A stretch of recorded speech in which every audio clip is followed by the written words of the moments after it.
Hello everybody, Hollow Leon coming back at you again with an updated version of the Ultimate Glass Cannon build for Guardian for Season 8 PvP.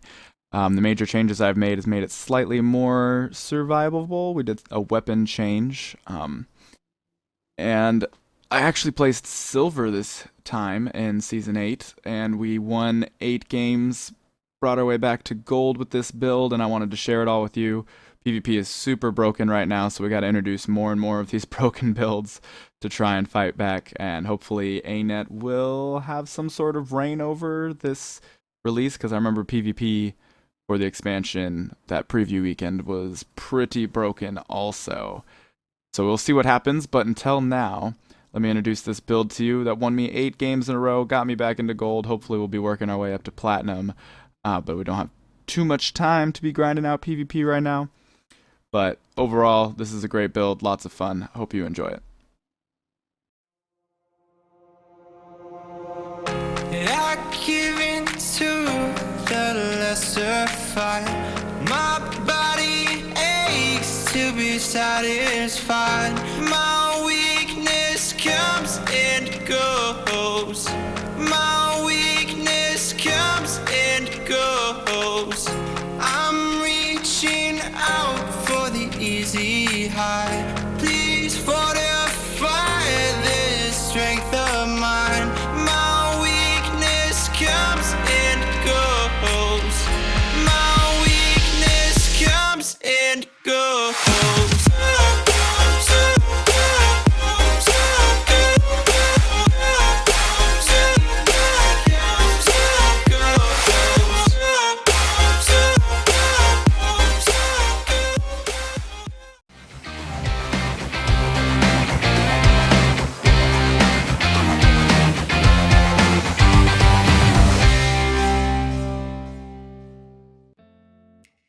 Alright, as always, we will start out with the style. Some people do care about that. We got bladed everything. Well, it's all bladed and primeval for just these armor pieces. So, bladed shoulders, gloves, and the pants with the primeval war boots and chest, which is something that you buy in the gem store. Still available today, I'm pretty sure. So other than that, we got golden feather wings backpack, which actually I got this from a random Black Lion drop. I didn't know that it dropped things like that now, which is pretty cool. Got the Soldier's Devoted Staff of Speed. Well, I guess stats don't matter, but it's a devoted staff, and it was something that was released recently for the Black Lion claim tickets that you can get.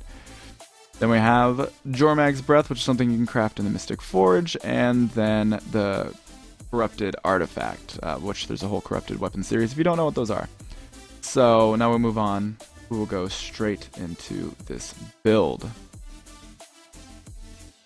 So last time I released this build video, a lot of people don't like the staff, but the staff is great because we have a mark which gives you swiftness, so you can boon up your team in the very beginning, give everybody some swiftness. It's great for hitting everybody, multiple people in an area, which we'll get into later with this build. The more hits you can get, the more burning you're gonna do, which is great. And then this line of warding is fantastic. You just put it down, people knock themselves down, they can't Condi cleanse, they can't do stuff. And I've seen people just run into this repetitively over and over again, multiple times, this and my other thing here. And that's where this build really shines, is tons of knockback, controlling the point, getting people off the point and decapping it so they don't take any of your team's precious points. And I think a lot of people don't understand how valuable that can actually be, and there's been times where I've turned a match around that way just by decapping a point, keeping the enemy team from continuing to get any more points, and then also just melting people's faces, which this build is pretty good at. So let us continue on. Instead of using a greatsword now, we're using sword and focus, which you saw if you were watching, for the style. And the reason why is to get more blocks, because you got blocks from your number 3, you got blocks from your number 5, and this is all going to help us stay alive. Sigil of Smoldering on each. This is a burn build, so extra burning duration is great. You can choose something else other than Sigil of Doom. I like putting on Sigil of Doom because I've already swapped to this. I'm probably trying to do my burst if I'm swapping to this single target at least, and this will allow them, or not allow them, to heal as much because they'll have poison on them, which I think is always great. 33% less heals. And then Sigil of Purging, because we're pretty weak on Condi removal, especially if you're running this solo. This is a little bit better at running solo than last time. I actually won my 8 games in a row solo without an Elementalist helping me with that Condi cleanse. But we don't have a bad amount of Condi cleanse. Between this, your F2 is traded to give you a couple Condi removal, and this. So, not absolutely horrible, but the way the meta is now, Condis are everywhere, so it's nasty. Alright, I messed up, so I had to recap this build part. We'll get into it, make this really quick. Virtues, Radiance, and Dragon Hunter. Inspired Virtue, couldn't change it if you wanted, that's what it does. Master of Consecrations, jeez. Gain reduced recharge and increased duration on your consecrations, which this is a consecration, and this is a consecration, and both of them are incredibly important. This is one of your Condi removals, which is great, and it also increases the duration, which means more burning. And this, just like my number 5, people will run into this over and over and over again. You also have this, which would be our next trait, Cast Merciful Sanctuary when you're struck below the health threshold. So this will pop up, and it can take up most of the point if you're on point, and I watch people try to stomp me without stability, and they'll do it over and over again and die from my burns. It's pretty fun to watch. Power of the Virtuous, deal increased damage for each boon on you. So this isn't a power build, but we can smack people pretty good because we do have 900 power from the Carry-On Amulet, but we are a Condi build. And I never talked about before, Rune of the Mad King, super important. This is also part of the bread and butter of our build. Activating an elite skill summons ravens to attack nearby enemies, and so that feeds into Permeating Wrath. So there's a lot of broken builds in PvP right now, and a lot of them are taking advantage of this Rune of the Mad King mechanic, because those birds will hit everybody in a huge radius for tons and tons and tons of hits, and that'll trigger your Permeating Wrath and spread burns amongst everybody. So Virtue of Justice passive triggers more quickly and now burns in an area. So that's also why we bring Staff, because you pop your ultimate, everyone's getting hit, now you can spam your number 1 super fast. Everybody in this, if you're hitting 3 people, you're stacking a burn every single time with this, and spreading it amongst other people that are close by, as long as they're within that 240 range radius. Which, let's see, how big is this? So, your Symbol of Wrath, it'd be even bigger than that. So as long as they're close together, you're spreading burns everywhere. Radiance. Justice is blind, gain light aura, and blind nearby foes when you activate a Virtue of Justice. That's kind of important to remember. Oh, sorry. Because conditions are huge right now, and our Condi removal isn't that great. So you can use this to rotate in with your other blocks here and here, and this can even at least blocks projectiles. Critical hit chance with one-handed weapons is increased. Sword skills gain reduced recharge. I chose this so that we can have this number 3 up more, because it's also going to burn any single target enemies, and sometimes if they're real close together you can hit multiple people, and you're going to be blocking, which is also going to stack burns on your enemies. And that's what's huge about this build, rotating your blocks. Virtue of Justice is renewed when you kill a foe.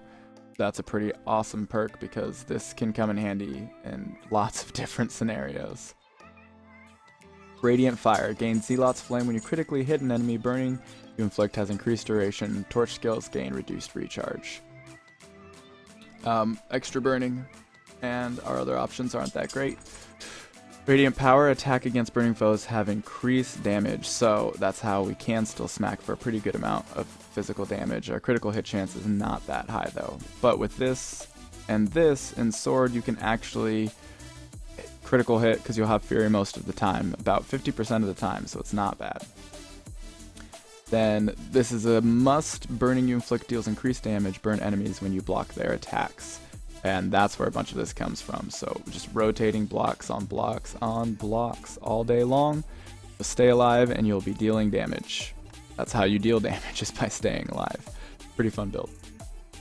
Alright, Dragon Hunter. I chose Piercing Light. Traps gain reduced recharge and slow enemies. This is actually the only trap we take, but it hits a lot of people. We'll be stacking those burns, and while they're in it, it'll be harder to get out of it if they're slowed.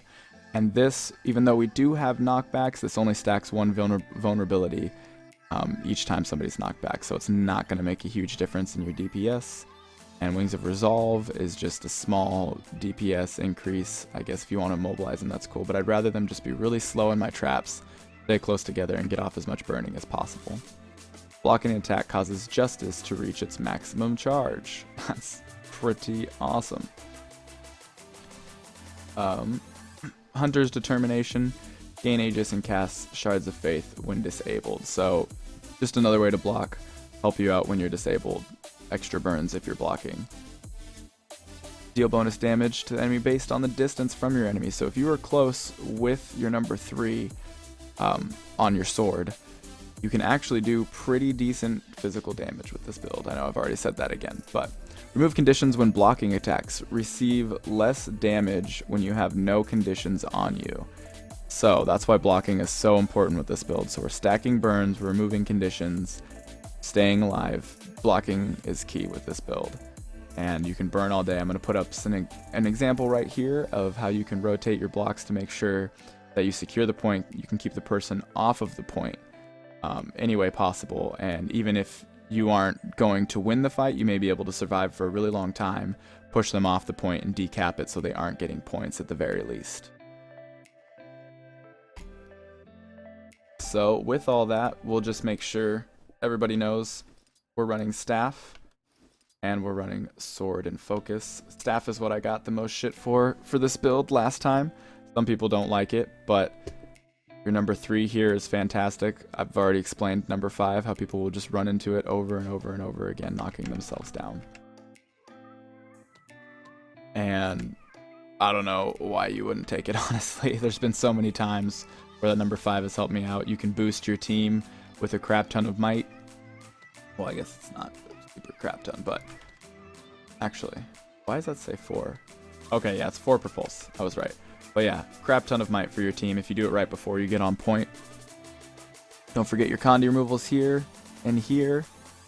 I go with Shelter because you're blocking attacks while you're healing. Helps you get it off easier, and people will be burning if they're attacking you while you're healing. Consecration, well, Sanctuary. Precision of Blades, or Procession of Blades, sorry, I do that all the time. Purging Flames, and Feel My Wrath. And that's it. Simple short build video. I wanted to update everyone what I was running for this Guardian for Season 8. Because of the amount of Condis and not always having a teammate, I had to make some changes to make it a little bit more viable. Still almost just as much damage. I've had games where I've gotten almost 500k, which is pretty insane. So I hope somebody enjoys it. If you did, consider leaving a thumbs up. And let me know if there's anything you would do to the build, and leave it in the comments below. And I will see you soon.